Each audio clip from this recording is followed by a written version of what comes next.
Alam mo ba sa 12 zodiac signs na meron tayo ay napapalob dito ang apat na elemento? Alam mo ba kung saan ka natapat? Paano kung sabihin ko sa'yo na kapag na-master mo na ang element mo, mas gagaan ang pasok ng money energy sa'yo? Bakit? Dahil pinaka-basic color na dapat mong gamitin lalo sa pera o wallet mo ay nakasalalay sa kung anong elemento meron ka. Kaya naman tara, pag-usapan natin dito lang sa channel na kung positibo ka sa lahat ng bagay at may diskarte ka sa buhay, ikaw ay swerte, swerte. Siya si Rian, pwede mong kaibigan. Laging masaya at malawak ang isipan. Kaya maiibigan mo ang nilalaman ng kanyang mga adiyang may Maswerteng araw mga Frenny. Maaari ko bang malaman kung anong zodiac signs meron ka? I-comment po dyan sa baba at babasahin ko yan. Sa pangkalahatan, mayroon tayong apat na zodiac element. Ito ay ang fire, earth, air, at water o mas kilala bilang fuse sa astrology. Kapag nalaman mo na o na-master mo ang iyong zodiac element, mas madali mo na lang malalaman ang lucky color mo at lucky wallet mo. Kaya tapusin mo ang video aralin. Kada element magkakaiba ng enerhiya lalo na sa pera at mga energy booster gaya ng kulay. 3 signs kada element, a total of 12 zodiac signs. Gets po ba? So narito ang kompleto at updated na gabay in general category, meaning kahit next year pwede nyo gamitin year 2027. Number 1, fire element. Kung ikaw ay may zodiac signs na Aries, Leo, Sagittarius, you are under fire element. Kung pag-uusapan ay pag-uugali sa pera, kayo ay padalos-dalos o biglaan sa gastos. Ngunit kung seseryosohin, magaling po kayong mag-ipon ng kaperahan. And take note ha, sa mga fire element, swerte po kayo talaga sa pera. Kahit ano pang taon o zodiac animal ang maitaon sa inyo. Nagkakamali lang sa pag-handle madalas. Kaya mas madalas nasasabi nyong parang hindi naman. And it is not true. Kasi apakaswerte nyo po sa pera na fire element. Risk taker kasi kayo. May sapat na tiwala sa sarili at kapag gusto, may pagkilos agad. So narito ang fire element updated lucky color for wallet. Number 1, burgundy o maroon. Ang kulay ng wallet na ito ay magnet para sa pera sa inyo.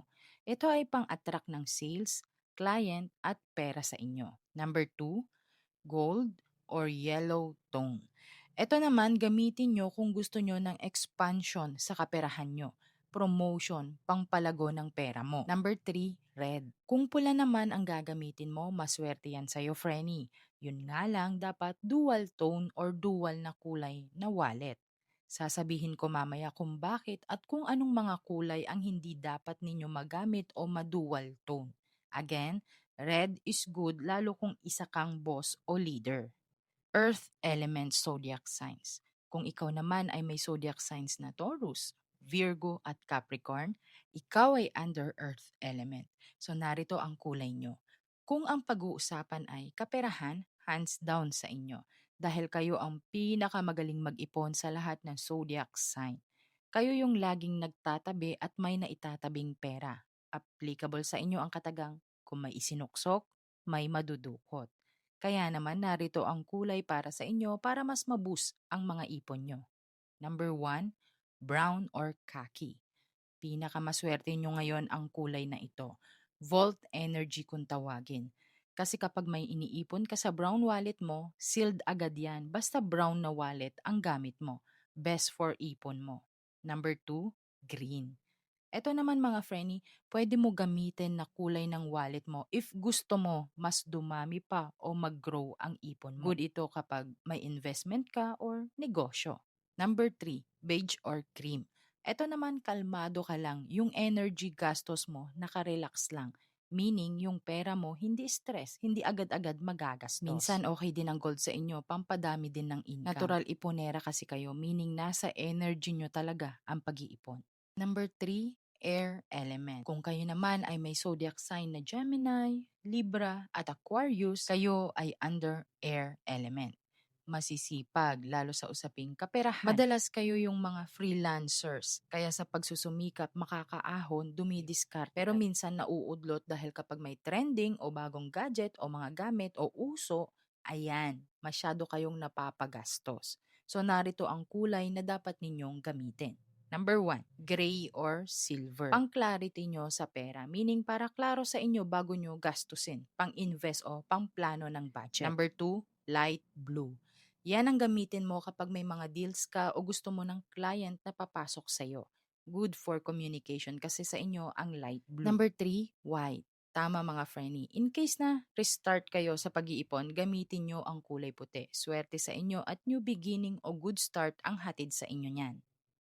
Number 4, water element. Kung ikaw, Frenny, ay may zodiac sign na Cancer, Scorpio at Pisces, kayo ay underwater element. Isa din kayo sa pang long-term savings, lalo mga Scorpio. Maingat at marunong magprotekta sa pera na meron siya. Narito naman ang kulay na maswerte sa inyo. Updated po ito. Number 1, dark blue or navy blue. Kung gusto mo na makapag-ipon ng long-term at hindi magagastos, try mo yung kulay na yan. Lalo if ang iniipon mo ay emergency fund, panigurado di ka magagastusan o mababawasan sa ipon mo. Number 2, black color. Ito naman sinasalo niya lahat ng pera, walang gastos at kung meron man napapalitan agad ng mas higit pa sa naibawas sa ipon mo. Number 3, purple.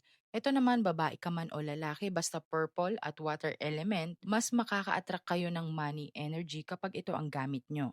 Ngayon na nalaman nyo na ang kulay na tugma sa inyong zodiac signs, narito ang mga tips para sa kulay na good and bad combination. Fire element. Pwede kayong gumamit ng brown color mga Frenny, pwede din naman burgundy, maroon or red sa labas tapos brown sa loob. Huwag kayong gagamit ng may black, even sa lining kasi black represents water, pinapatay kayo. Huwag kayong gagamit ng white at silver. Pwede din naman orange, all in all basta dual tone, make sure na compatible sa zodiac signs nyo. Earth element. Red, orange, or light pink ang medyo hindi okay sa element nyo. Kaya make sure kapag sa labas lucky color nyo, sa loob naman mga nabanggit ko, wag nyo na munang gamitin. Okay? Air element. Dark red, dark brown, black, wag nyo muna gamitin ang mga kulay na ganyan dahil hindi kayo makaka-focus o mahihirapan kayo sa kaperahan. Water element, yellow, orange, red, yan ang mga basic color na hindi nyo muna pwedeng gamitin sa ngayon dahil mas lalaki yung gastos nyo o may leak kung tawagin sa inyong money energy. Pwede kang mag-black with silver, good combination mo yan, Frenny, at maswerte yan. Comment mo dyan kung anong zodiac mo at kulay ng wallet mo bago mo ito napanood. Share mo na din ito para maiwasan ng ibang kakilala mo. So yun lang, sana ay may natutunan kayo sa ating aralin ngayon. Huwag kalimutang magdasal ng taimtim dahil yan ang pinakamabisang sandata sa lahat. Samahan ng sipag at diskarte para ang buhay ay swerte-swerte. Hanggang sa muling aralin, salamat sa pakikinig. Ingat! Kaya subscribe na para sa knowledge na sadyang blessing tapos may pa-giveaway pa. Pakiclick na lang ng bell para agad din malalaman mo kung paano gaganda ang iyong kapal.